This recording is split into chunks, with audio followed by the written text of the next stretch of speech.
Всем еще раз привет. 20 марта. И еще один прогнозик, третий на сегодня. Это матч английского чемпионшипа. Престон Сток Сити. Престон сейчас, конечно, в явном таком в яме. Уже не знаю сколько там, 6-7 матчей без побед идут. И не думаю, что сегодня смогут прервать. Сток, наоборот, так более-менее стабильно выступает. Да, победы, поражения, там чередуется все. Ну и сегодня я не думаю, что сможет хозяева Престон что-нибудь серьезное предложить гостям.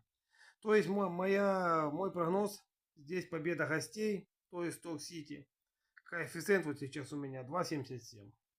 Всем удачи. Не забывайте ставить лайки, подписываться на канал. Канал Смирнов Пауль с самыми точными прогнозами и большими коэффициентами.